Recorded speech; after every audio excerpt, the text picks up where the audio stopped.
Hey, this is Don from Padlock Technologies again, back with another video. And today is brought to you by, again, my own merch. As you can see, I have the Layer 8 Issues Are the Hardest to Troubleshoot shirt. This is the female version because why not? I don't discriminate here.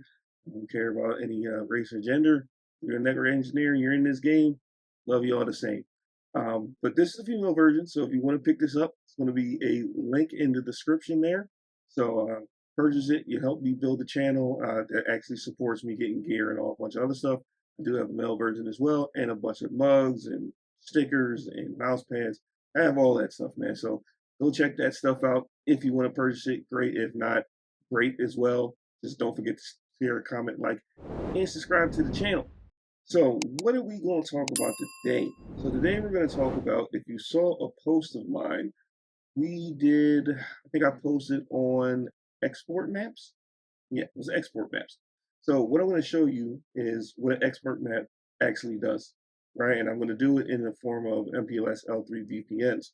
So if you don't know anything about it, you're going to learn about it today. Now, let me warn you, this actually will show up probably in real life. I've done this before in real life. And there is a good possibility that this may show up on a CCIE lab somewhere when you're configuring BGP. They may ask you to do something like this. So this is a good tool to have in your tool set. Now let's get to the whiteboard and talk about it, and then we're going to go to the lab, and I'm going to show you what it looks like. All right, so let's talk about the export map. I like to put the names up here. So export map. So from an export map perspective, really simple. We're going to have a PE here. Let's say we have a PE over here. Well, I'm going to do a couple PEs, three PEs. And up here we have our MPLS cloud. So MPLS. Now, normally, let's do CEs.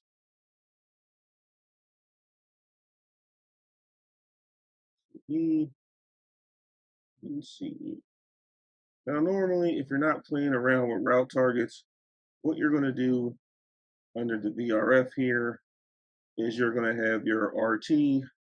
Now, you might use both, right? But your RT could be like 1.1, and everybody's RT under the VRF is 1.1. So as long as you're matching the same RTs for the import and export, you're going to see the routes that are exported into the VPNv4 table and imported from the VPNv4 table as long as the RTs match. So why would you use something like an export map? Well, what if I have a route that I only want to communicate with this site? I don't want this site over here to see it, right?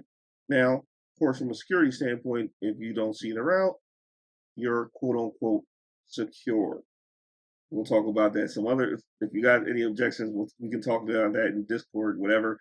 But if you can't see the route, you can't get to it. That's basically what it is. So what you would do is under the VRF, and I will use blue, you will use a export map to change a certain prefix RT value to something like, let's say the RT is say 1.2, okay, for a certain prefix. So let's say we'll do 10.255, and this is what I'm actually doing in the lab too, 99/32. That is going to get 1.2. And then for the second PE over here, we will say we will import 1.2. Okay. Now, this PE here is not, what we're going to do, is not importing 1.2. So what ends up happening is in the route table for this PE, you will see that 10.255, 255, and it's starting to get jumbled. You'll see that 10.255, 255 route. So you'll see this route in the routing table for this PE, but you will not see that route. You will not see this route here. So this is a big X. Okay.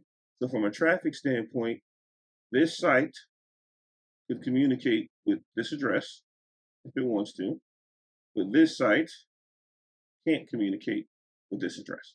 And that's really the entire purpose of an export map. It's giving you a scalable, right? Because if you do it with the default values that you created under the VRF, well, every route's going to get that. And now if you want to manipulate it where, hey, I don't want certain sites to see it versus another site, and you don't use an export map to change or manipulate the RT value, now you have to, do some other manipulation techniques to avoid it. Sometimes you may do like a route map on the PE side, and it's just extra hassle that you don't need when you could just use an export map, change the RT values, and just import the RT values for the PEs that you want to have the routes to send down to the CE. So that's really the whole purpose of an export map. And what we're going to do next is I'm going to go into the lab here after I change the lab because I'm actually in a different lab. And I'm going to change the lab and then show you exactly what that looks like. Give me a second here. All right. All right, so here's the lab. You guys kind of seen this already. I already showed you this with the BGP multipath and add path. So it's the same lab. But here we did the manipulation. So I do have a route that's a 10.255.255.99/32. It's loopback 1. And then I'm exporting that route target with 65001:99.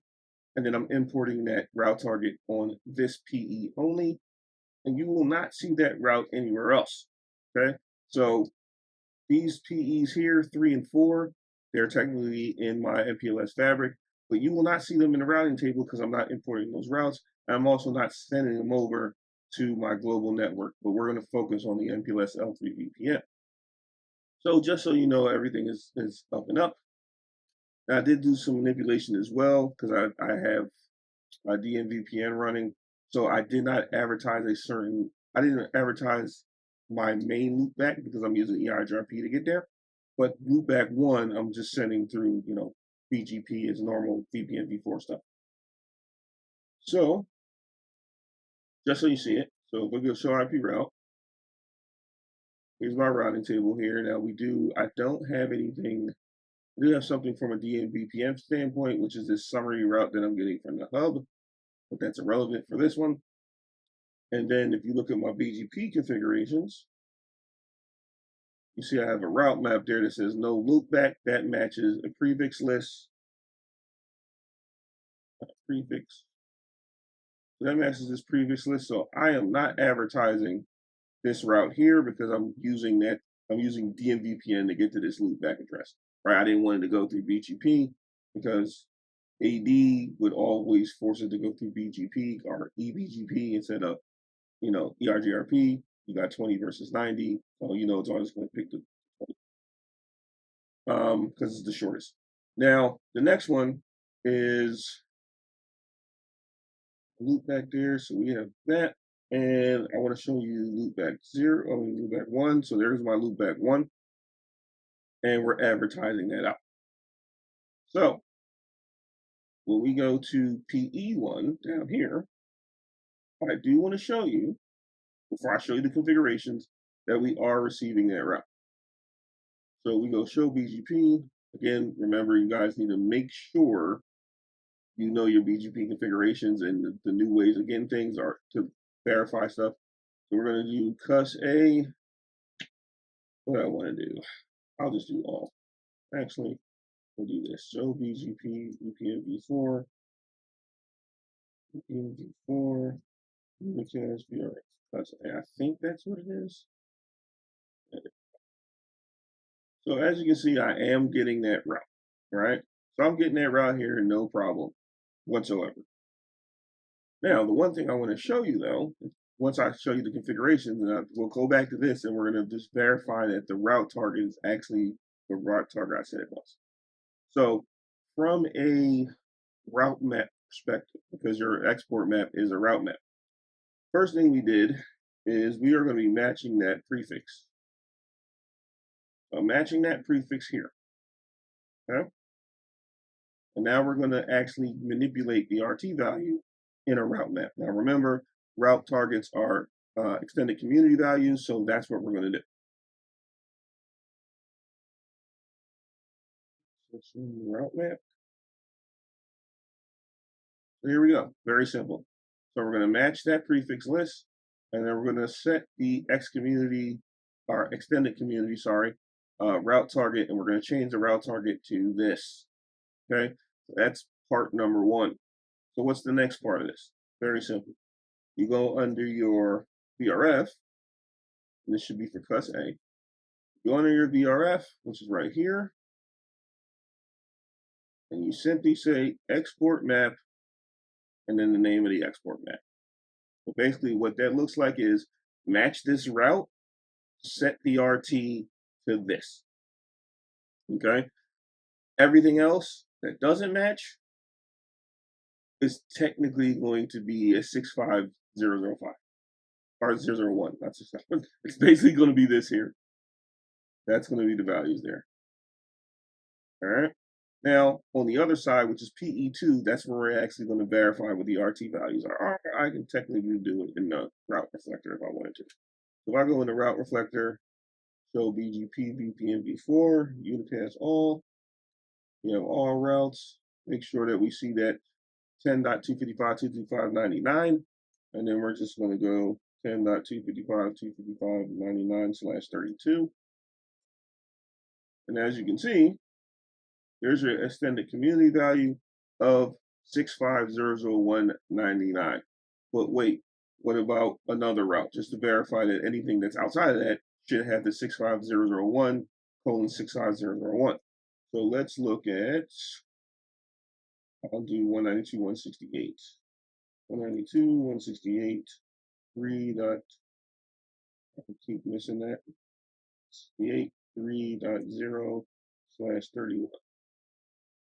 There you go. Didn't match anything, so the RT value stayed the same.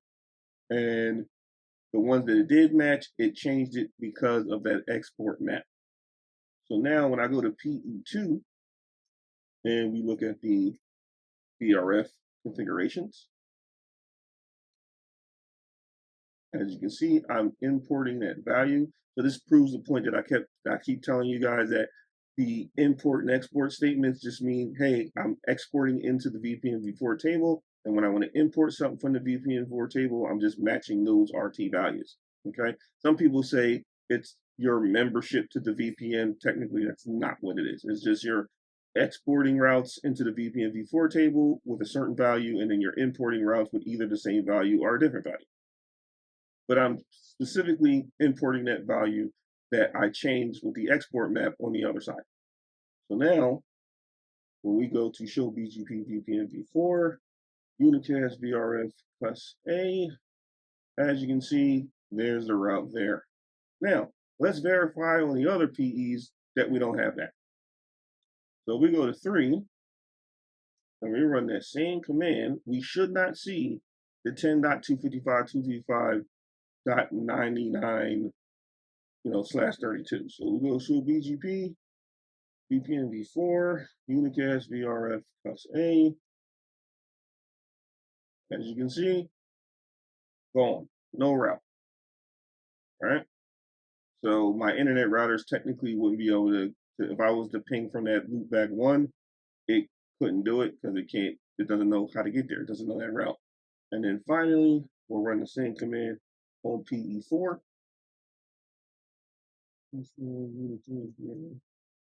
Okay. Same thing. You do not see the 10.255.255.99. And if I was to ping it from the spoke here, well, not spoke, but with the CE, 10.255.255.99, we're going to source it from G00 because I'm not advertising my loopback. There we go. So 18 can get there, but let's say